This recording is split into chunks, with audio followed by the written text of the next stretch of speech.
कभी सोचा है कि ये जो नंबर्स हैं जिनसे हमारी पूरी दुनिया चलती है, ये आखिर बने किस चीज़ से हैं?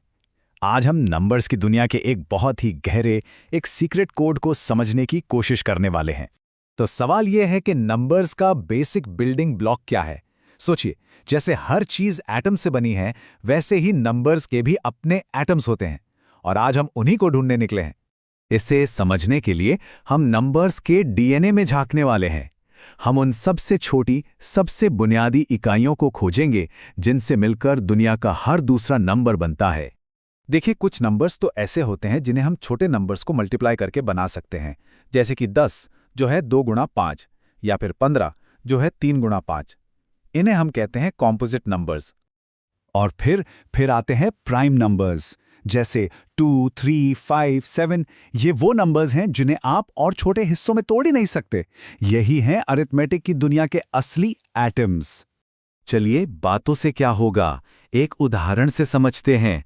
एक बड़ा सा नंबर लेते हैं, मान लीजिए 32,760, और देखते हैं कि इसके अंदर क्या क्या छिपा है। तो सबसे पहले हम इसमें से सबसे छोटा प्राइम टुकड़ा यानी 2 बाहर निकालते हैं।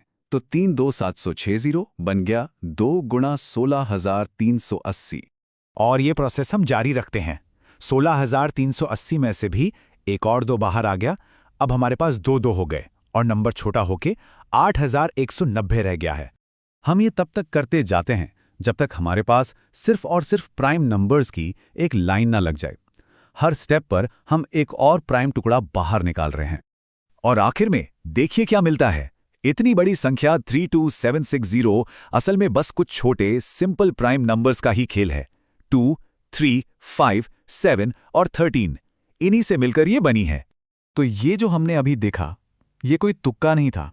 इसके पीछे मैथ्स का एक बहुत बहुत पावरफुल नियम काम करता है। एक ऐसा नियम जो हर एक नंबर पर लागू होता है। इसे कहते हैं फंडामेंटल थ्योरम ऑफ अरिथमेटिक। ये कहता है कि आप किसी भी कॉम्पोजिट नंबर को प्राइम नंबर्स के प्रोडक्ट के तौर पर लिख सकते हैं। और सबसे कमाल की बात यह है कि ये तरीका एकदम यूनिक है। मतलब 32760 को तोड़ने का यही एक तरीका है और कोई दूसरा नहीं। इसे ऐसे सोचिए कि हर नंबर का अपना एक यूनिक प्राइम फिंगरप्रिंट होता है। जैसे हमारा फिंगरप्रिंट दुनिया में किसी और का नहीं हो सकता, वैसे ही हर नंबर का प्राइम फैक्टर्स का सेट भी एकदम यूनिक होता है। और इस कमाल के आइडिया को पूरी तरह से साबित करने का श्रेय जाता है महान मैथमेटिशियन कार्ल फ्रेडरिक गॉस को। उनके काम ने नंबर्स को देखने का हमारा नजरिया ही बदल दिया।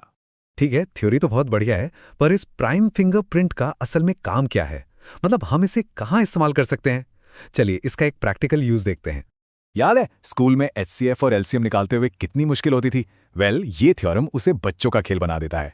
ये हमें नंबर्स के बीच के रिश्ते को एक नए ही लेवल पर दिखाता है।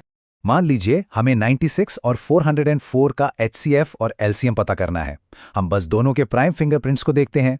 एचसीएफ के लिए हम दोनों में जो कॉमन प्राइम है यानी 2, उसकी सबसे छोटी पावर लेते हैं जो है 2 स्क्वायर यानी 4।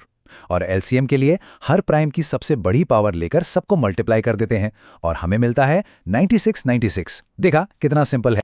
तो ये तो हुआ इसका एक इस्तेमाल। लेकिन इस थ्योरम की असली ताकत मैथ्स के कुछ सबसे पुराने रहस्यों को सुलझाने में दिखती है।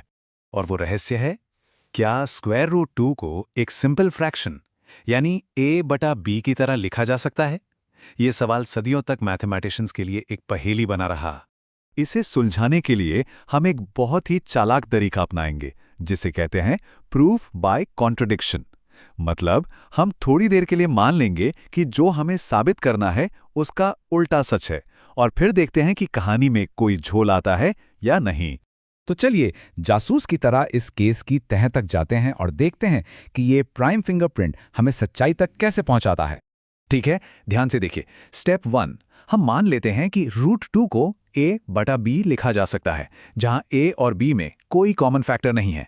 मतलब ये फ्रैक्शन सबसे सिंपल फॉर्म में है। स्टेप 2, अब इक्वेशन को थोड़ा बदलते हैं तो हमें मिलता है 2b² = a²। स्टेप 3, इसका मतलब हुआ a² एक इवन नंबर है, और मैथ्स का एक नियम है कि अगर किसी नंबर का स्क्वायर इवन है तो वो नंबर खुद भी इवन होगा। तो a एक इवन नंबर है। स्टेप 4, अगर a इवन है तो हम उसे 2c लिख सकते हैं। इससे इक्वेशन में डालने पर हमें मिलता है b² = 2c²। स्टेप 5, अब देखिए यही लॉजिक यहां भी लगता है। इसका मतलब है कि बी स्क्वायर भी एक इवन नंबर है और इसलिए बी को भी इवन होना पड़ेगा। एक मिनट, यहीं रुकिए। ए भी इवन है और बी भी इवन है। इसका मतलब तो ये हुआ कि दोनों में 2 एक कॉमन फैक्टर है। पर याद है हमने शुरू में क्या माना था कि उनमें कोई कॉमन फैक्टर है ही नहीं। ये तो हो गया कॉन्ट्रडिक्शन। हमारी बात ही आपस में कट गई। इसका मतलब सिर्फ एक हो सकता है कि हमारी जो शुरुआती धारणा थी वही गलत थी और इसीलिए स्क्वायर रूट 2 को फ्रैक्शन के रूप में नहीं लिखा जा सकता। वो एक इर्रेशनल नंबर है। और ये सोचने पे मजबूर करता है ना, अगर प्राइम नंबर्स का एक सिंपल सा नियम हमें नंबर्स की प्रकृति के बारे में इतनी गहरी सच्चाई बता सकता है, तो जरा सोचिए इन छोटे छोटे बिल्डिंग ब्लॉक्स में हमारे यूनिवर्स के और कितने राज छिपे होंगे।